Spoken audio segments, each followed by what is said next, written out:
Magandang araw mga kagulay, welcome back sa akin channel. Greggy Farmer nga po pula ulit to. Bali, nandito tayo sa ating talungan, harvest ngayon mga kagulay. Pero dito mga kagulay, tapos nang harvestin lahat to mga kagulay. Kumbaga, muntik ko na makalimutan nga na magawan ng video. Buti naalala ko mga kagulay.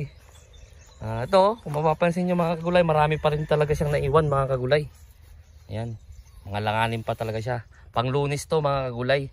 Gawa nga ng 4-3 ang aking pag-harvest mga kagulay. 4 na araw, tapos pagitan 3 araw, tapos harvest na po 4 na araw. Para sa isang linggo ay 2 beses mga kagulay. Yan, yan ang ating talong mga kagulay. Pangatlong harvest siya mga kagulay. Yan, yan siya. Yan, medyo nagkukulang na siya sa tubig mga kagulay, kaya kailangan na natin magdilig. O kailangan na natin talaga kabit yung drip. Kasi ang plano dito mga kagulay, kasi ito total malalaki na to mga kagulay. Kasi doon magtatanim sa May 8 doon, sa may bakante doon mga kagulay. Tatanim doon sa May 8. Ang plano ko kasi dapat doon ay doon na lang ilagay yung para dito na drip. Para ito kahit dito mas malapit kasi yung yung pinagawa naming deep well, ay dito mano-mano na lang dapat. Hindi naman siya mano-mano, kumbaga hose na lang. Gripo, tapos bibili na lang ng hose na yung garden hose. Ganun na lang gagawin. Kasi malalaki na to mga kagulay. Kasi kapag binasa mo na maigi to mga kagulay, naka-plastic naman siya. Kapag binasa to na maigi dyan sa niya, tapos naka-plastic siya, tapos malalaki pa yung dahon niya mga kagulay, hindi siya basta-basta matutuyo. Kaysa doon kasi iniisip ko doon sa bago, siyempre malilit pa yung dahon doon. Kapag umuaraw ng dire-diretso, talagang tuyo kagad yung lupa doon mga kagulay. Kaya ganoon yung plano ko, kaya hindi ko kinabit dito kagad yung yung drip hose natin mga kagulay. So, ayun mga kagulay, kung titignan nyo, marami siyang bunga mga kagulay sumusunod. Pero sa sobrang init mga kagulay, parang pinapasukan tayo ng mites.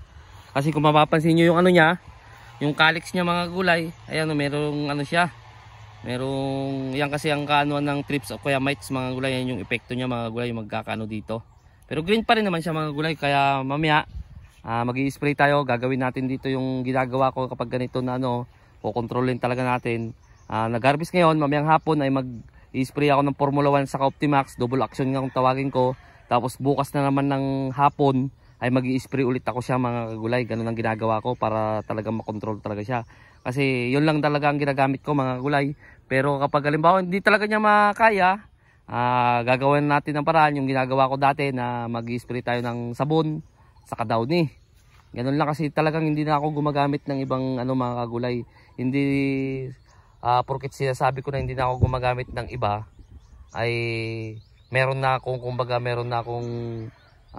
share sa kumbaga meron binibigay sa akin yung Bioagronica. Wala pa siyang binibigay. Kasi sa akin lang, kapag talagang hindi nakuha, halimbawa nag double action ako mga kagulay, ngayong hapon mag-spray ako, tapos bukas ng hapon mag-spray ako, tapos isprayan ko na naman siya ng pangalan nito, kahit anong klaseng powder na sabon saka Downy.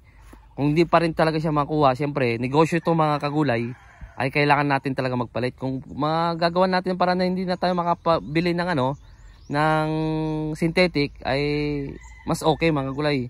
Yun nga lagi ko sinasabi, hindi po ako nag-i-endorse ng kumbaga may bayad sa akin yung Bioagronica. Yun lang po talaga ang ginagamit ko. Kung hindi po kaya sa inyo, okay lang naman lumipat kayo mga kagulay, hindi nyo gayahin yung akin. Pero hanggang sa magagawa ko ng paraan na yun lang ang gagamitin ko, yun lang din talagang gagamitin ko mga kagulay. Pinapaliwanag ko yun mga kagulay. Baka sasabihin kasi diba, kaya pinipilit ni Greggy Farmer gawa ng baka meron siya nakukuha dyan sa product na yan. Meron siyang binibigay yung company. Wala pong binibigay sa akin. Alam yan ng mga subscribers ko na nandito kung magkano lang yung kuha ko, ayun din yung kuha nila sa mismong technician mga kagulay. Siyempre kapag sa Shopee kayo order, mas mataas-taas talaga siya mga kagulay. Kasi ang kuha ko sa sa formula talaga 1.7 lang. Sa Shopee tinitignan ko mga nasa 1.9 mga ganon. Siyempre mas mahal Shopee kasi yun mga kagulay. So yung mga kagulay, nandito tayo sa talungan natin, pang third harvest natin to. Ayan, sisilipin nyo, marami siyang bunga mga kagulay na sumusunod. Ayan, ayan siya. Ayan, mga langanin siya mga kagulay. Ayan marami siyang bunga mga kagulay. So papakita ko sa inyo mga kagulay, yung pang third harvest natin nandun, pinipilian. Kumbaga ako kanina nagka-classify doon, siyempre naalala ko na nagawan ng video to. Kaya yung asawa ko muna marunong naman mag-classify doon, yung munang nag-classify doon.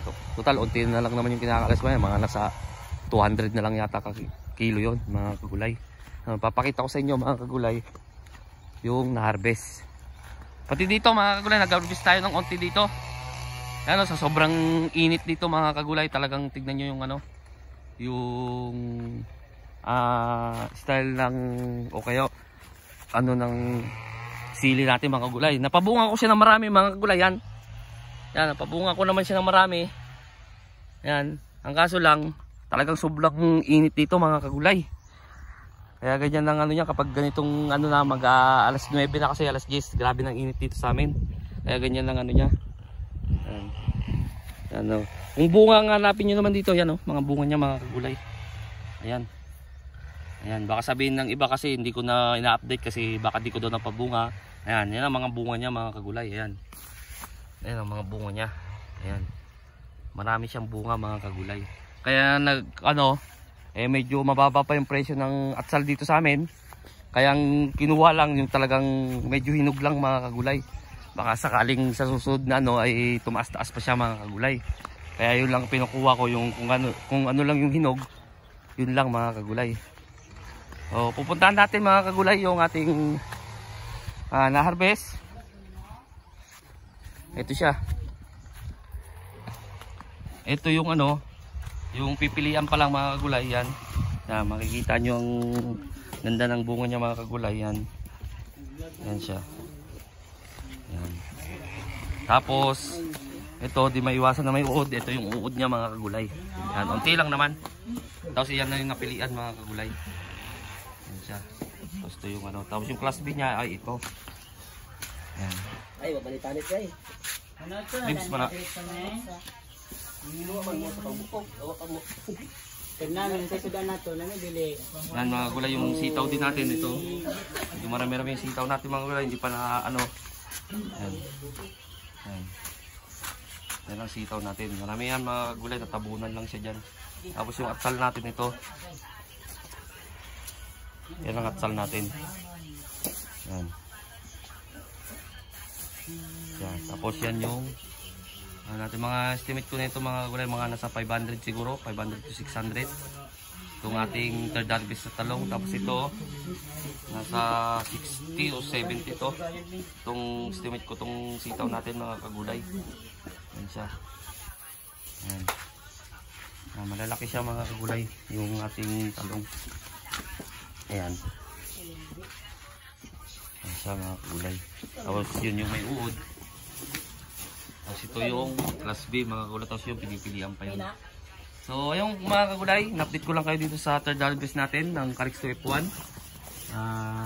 Sa mga bago pa lang sa munting channel ko, huwag nyo kalimutang mag-subscribe. Click din na rin po yung notification bell para update kayo lagi sa gagawin kong video tungkol dito sa pagtatanim ko ng iba't ibang klaseng gulay tulad nitong talong, Carex 2 F1, sa sitaw, makisig, sa atsal ay sultan. At saka dun sa darating na itatanim pa natin dun sa kabila. Maraming salamat po sa legit na sumusuporta sa akin. God bless po sa ating lahat.